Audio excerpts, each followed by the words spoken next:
Saya mula-mula saya cerita saya punya pengalaman. I think this is a very good story dan the facts, then they can check with me. Saya bukan main-main ni. Pasal apa? Gila saya nak hantar diri saya untuk bunuh diri. From 30 November saya dapat panggilan daripada seorang saya punya kaki tangan.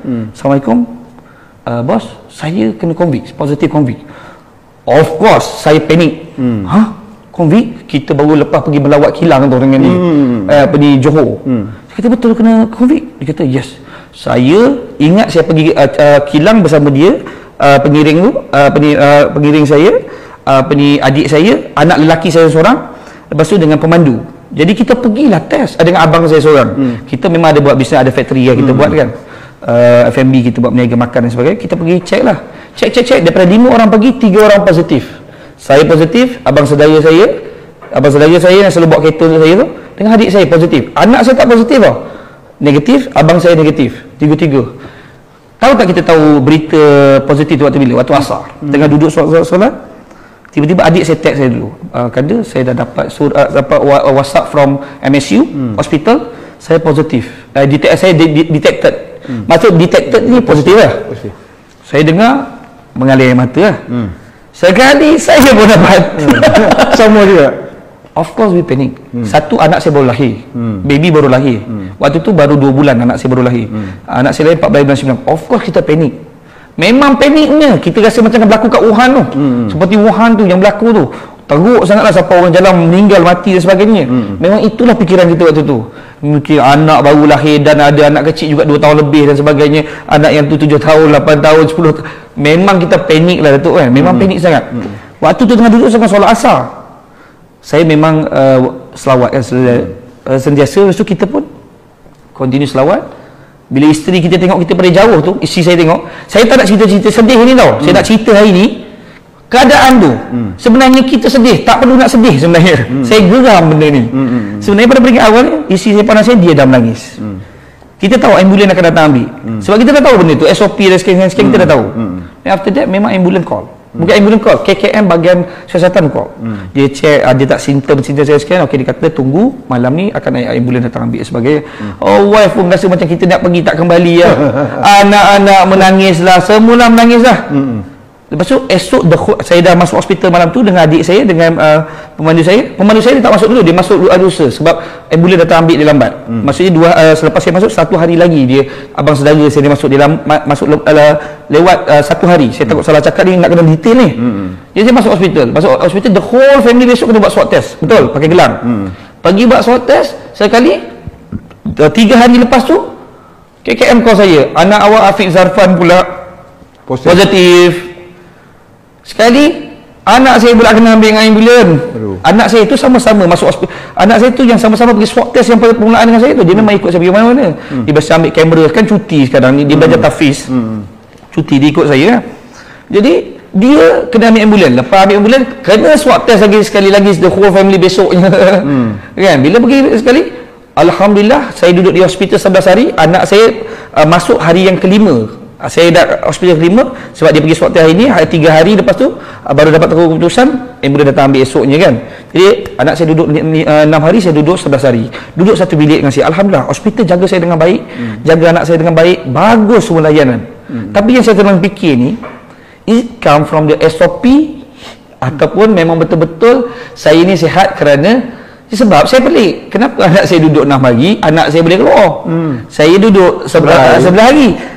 Bila saya tanya, dia kata saya swab test pada yang MSU tu tak kira sebagai original punya swab test, dia kena daripada government. Jadi saya hari yang pertama saya masuk, esok pagi tu saya swab test, dia kira pada itu. Jadi 10 hari SOP dia. Anak saya swab test pada tarikh yang esok saya masuk tu, dia pergi swab test, jadi dia kira daripada hari tu.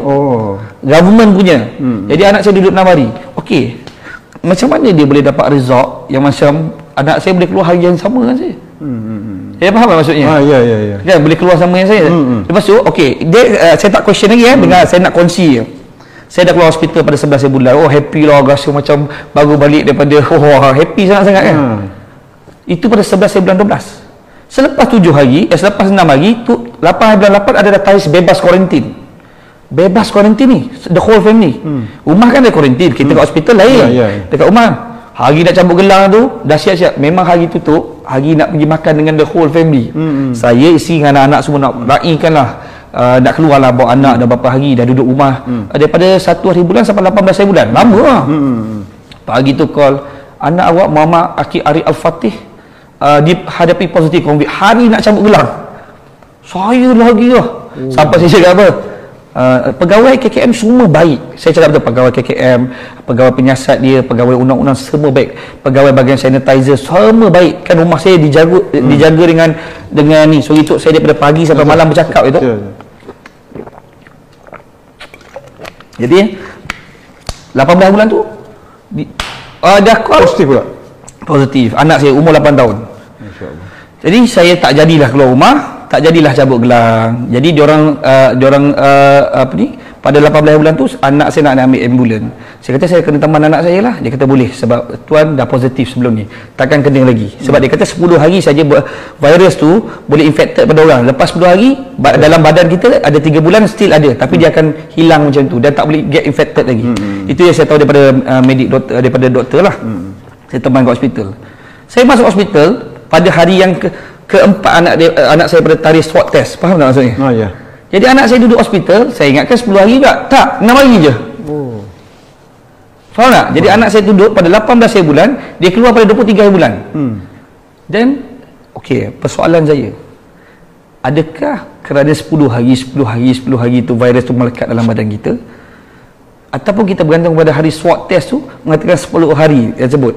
Yang saya menjadi keliru ni, saya yakin doktor yang duduk di hospital dan nurse-nurse tersebut, dia hanya menjalankan tanggungjawab uji kaji tentang blood pressure, tentang suhu badan, suhu badan dan juga oksigen, berapa pernafasan kita, sama ada 97%, 98%, 99%, 100% dan sebagainya. Tapi kalaulah betul lah kita ni dah virus corona, COVID-19 is really dangerous. Kenapa semua orang yang kena COVID-19 boleh sihat dengan tanpa ubat? This is question. I'm so sorry sebab saya bukan doktor nak cakap ini. Bukan pengarah kesihatan. I'm not the minister. Saya bukan siapa-siapa. Tapi saya sedang worry about our country. Dan kita tengok perbezaan negara-negara lain. Ada negara yang lebih dahsyat dia kontrol rakyat dia. Ada negara yang biasa saja. Ada negara macam ni. Ada negara yang lebih diperketatkan dan sebagainya, betul tak? Kalau kita tengok di Turki dan sebagainya, kenapa negara-negara ini mereka ada beberapa negara yang tidak begitu ketat. Maksudnya dia nampak COVID ni boleh sihat sembuh dengan sendiri, melainkan penyakit-penyakit kronik. Okey. Saya nak tunjuk satu benda Boleh tengok dekat sini Right. This foto yang saya jaga angka ni pada second time saya masuk hospital bersama dengan anak saya. Datuk, you rasa kalau dengan keadaan macam ni punya pesakit COVID tanpa kaki pun gangren semua. Tak boleh jalan. Tak jalan. Jadi okey, the question, apa yang saya nak question sekarang ni, orang yang kena pesakit COVID takkan boleh ditemani oleh sesiapa. Nobody can maksudnya tak boleh teman. Kalau kita contoh, kalau dia bukan pesakit COVID, kalau dia lelaki boleh ditemani oleh anak lelaki, betul? Di ward tu. Kalau ataupun kalau perempuan boleh ditemani oleh anak perempuan, betul? Ini SOP yang ada pada semua di negara kita. Jadi macam mana bila dia disahkan positif COVID-19, dia tidak ditemani oleh siapa-siapa? Siapa nak mandikan dia? Okey Datuk, ini saya tangkap gambar sendiri. Saya bagi pakcik minum susu sebagainya. Doktor dengan nurse memang memberi bantuan yang terbaik. Tapi dia ada batas. Macam kita masuk ke hospital. Ya, betul. Kita masuk hospital, takkanlah sampai nak suap makan, kita nak mandikan kita doktor dan nurse. Of course that is bukan benda yang boleh berlaku. Jadi sekarang ni kita tengok dengan keadaan macam ni, dia tidak dijaga dan dimandikan selama 10 hari. Kemungkinan besar tak dia boleh meninggal dunia kerana double blood pressure, dengan heart attack dan sebagainya dalam keadaan tak mandi tak apa. Walaupun dia dikawal dan diberikan rawatan yang terbaik oleh doktor, saya harus akui benda ni, this is the fact. Dan ini bukan andaian. Pesakit COVID adalah orang melihat seperti pesakit AIDS, dan dia sangat takut untuk dekati. Jadi of course lah doktor-doktor pun ada batas nak pegang. Dia pula invest pun ada batas nak pegang. Jadi ini yang terjadi. Jadi sekarang ni saya nak lagi sikit saya nak utarakan benda ni. Kadar kematian yang mungkin kita boleh kongsikan sama-sama. Apa ni? Allah. Maaf sehingga November pada tahun 2019, kadar kematian pada tahun lepas without convicts last 2 years 2019 179,749 ini dikeluarkan oleh Jabatan Pendaftaran Negara. Pada tahun 2020 kadar kematian sampai November 146,145. Saya nak tanya, jauh beza. adakah kita yakin hari ini yang meninggal dunia ini siapa yang boleh mengesahkan betul-betul kerana convicts?